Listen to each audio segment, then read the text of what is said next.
In today's video, I'm going to teach you how to navigate the billing overview on GitHub. If you're managing a project or working with repositories on GitHub, keeping track of your billing information is crucial to ensure smooth operation of your account and avoid any surprises.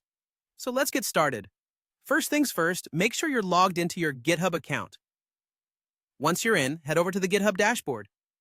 Now, if you glance up to the top right corner of the screen, you'll notice an icon. That's your profile photo. Go ahead and click on it. Doing so will reveal a drop-down menu. From that menu, select Settings. A new page will open, presenting you with various options on the left side. This is what we call the left pane. Here, you're going to want to look for Billing and Licensing. Make sure you're on this section by clicking it. With that done, a drop-down menu will appear beneath it. From this menu, select Billing Overview. Once you're on the Billing Overview page, you'll see a comprehensive summary of your account's billing details. This overview is quite helpful as it provides key information about your current metered usage.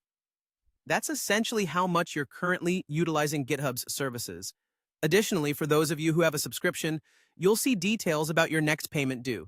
This is a handy way to keep track of when your card will be charged next, so you can ensure the funds are available or make any necessary adjustments. You'll also have a quick glance at your active subscriptions. This is important for reviewing what services or features you are actively paying for on GitHub. Knowing this helps in managing your budget and ensures you're only being charged for the services you actually use. Another useful feature of this page is seeing your usage broken down by repository or actions. This detailed look into resource utilization gives you insights into which projects are consuming more resources.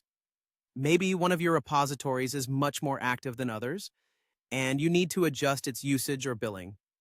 The overview also allows you to switch the time frame to view your billing history over different periods. So whether you want to see last week's activity or take a look at expenses from months ago, you've got options. And that pretty much wraps it up. Being aware of these details not only helps prevent unexpected charges, but also makes you a more informed user. It ensures you can make data-driven decisions regarding your account.